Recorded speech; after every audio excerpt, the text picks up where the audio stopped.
bino nno byampuna muganda wange kubanga Kyagulanyi kooti ya Uganda enkulu ate ejulirwamu agitadde ku minzaani. Kooti eno ejjuddemu abalamuzi kumpi 10 balamba naye nga abalamuzi abagenda okuwulira omusango gwa Kyagulanyi bali abalamuzi 9.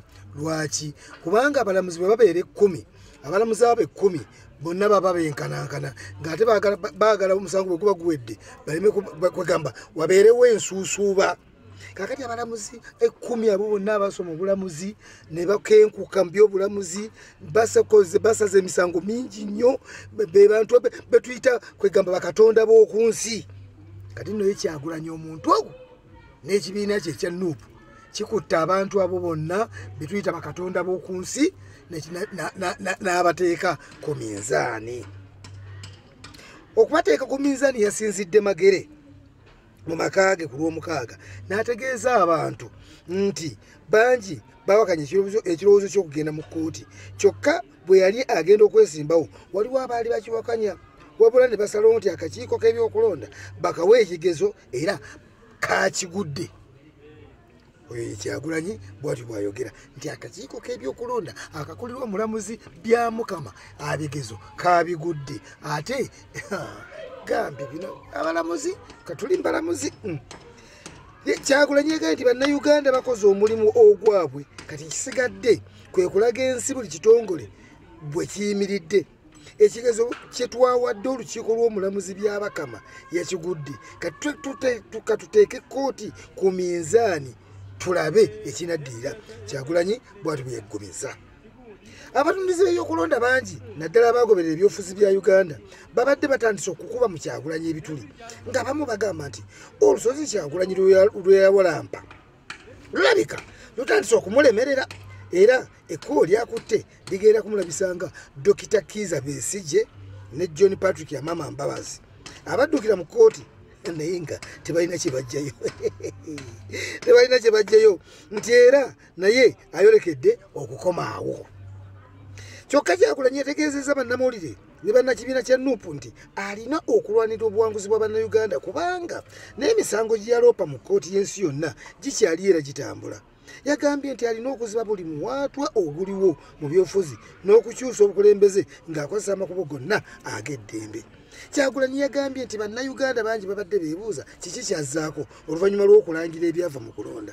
N'ategeeza nti basazeewo okugenda mu maaso nga baanika ebikyamu era baakulemerako.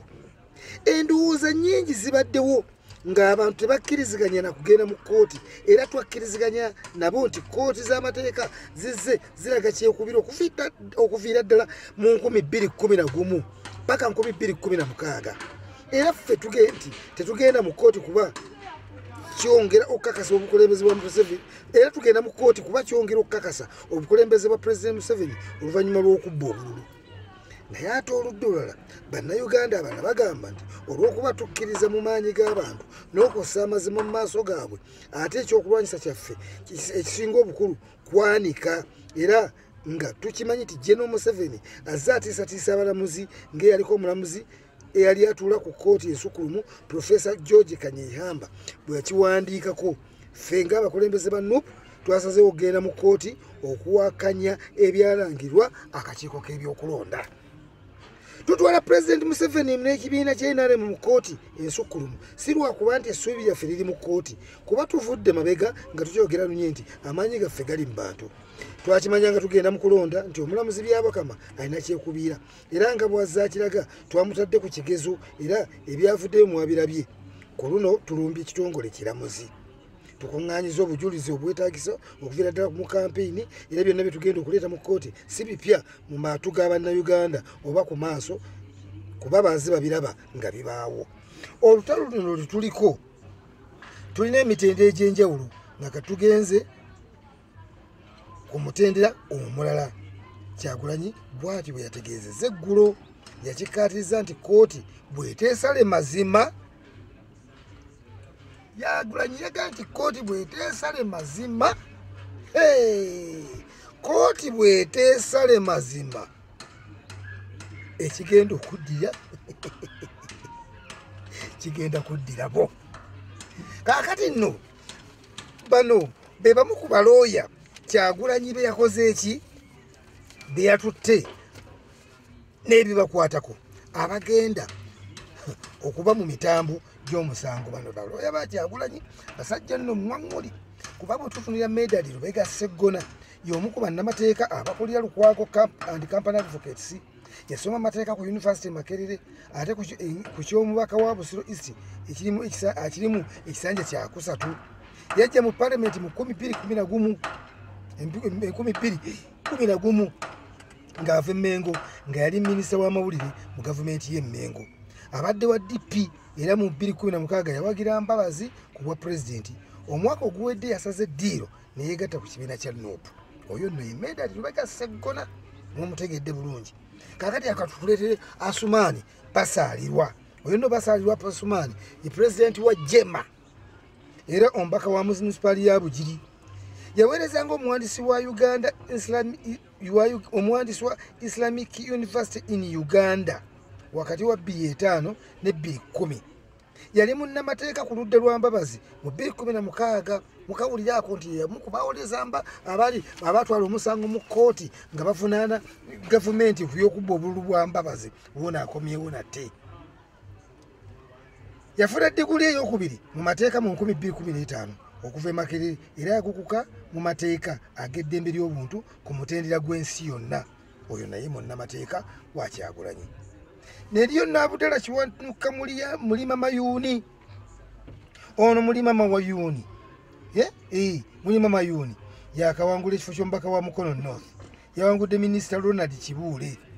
Yasooka kukolera mu Lukwago and Company Advocates. Wabula kati bakola kampuni yaabwe eya Kiwanuka Kanyago and Company Advocates. Yamanyika nnyo mu kisa kya 2013 nga baagala okujja mu Lukwago obwesige. Abaserikale bwe bamuteega ku mulyango gwa KCCA. Bamuteega ku mulyango gwa KCCA ne bamuyuliza engoye era musajja wattu Kiwanuka Mulima Mayuni. Katunaaveewo ng'ali bukunya kuba engoye zonna zaafuuka bulere. Waliwo ate omusajja eŋŋoŋŋuli yono bamuyita Antony Wameri. Ye nannyini wa Wameri and Company Advocates.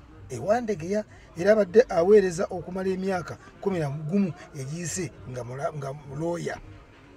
Yali yasimbyewo ennamisindwa wabula bamuwangudde bambi. Bobi Wine ng'atandika okwebuuza ku bantu lwe bamugoba ku leediyo Mbale, Wameri ye yakulemberamu okwawalira abasikale n'abalala abakulembera ebitongole ebyokwerinda. Oyo ye Wameri Antoniyo. Naye mu luzungu ye Antony. Akati tukutta ku mulamuzi Samuel Muyizi obasi Muyizi Mulindwa. Ono ava mu Alaka and Company Advocates. Era mu kiseera kino y'omu ku bakulira kampuni awozezza emisango ku mitendera gy'eggwanga n'ensi yonna mu Amerika ne mu Bungereza era alina emisango egimu gyalimu egiri mu kkooti y'ensi yonna mu kiseera kino. Bannamateeka abalala tujja kgenda nga tubakuleetera mpolampola kuba kuliko Sulaiman Kakaire owa Abubeka kuliko Sumaili Kakaire ne Abubeka Sekanjaku. Kati n'akakiiko k'ebyokulonda munnamateeka waako nako kafunye munnamateeka waako ye Eric Sabiti. Wabula mu 2016 omusango ogwawaabwa Amama Mbabazi bapangisa bannamateeka ba Kampala Associate Advocates. Ensonda zaategeeza nti ku mulundi guno bayinza okuzza bannamateeka be bamu okuwolereza akakiiko k'ebyokulonda. Kale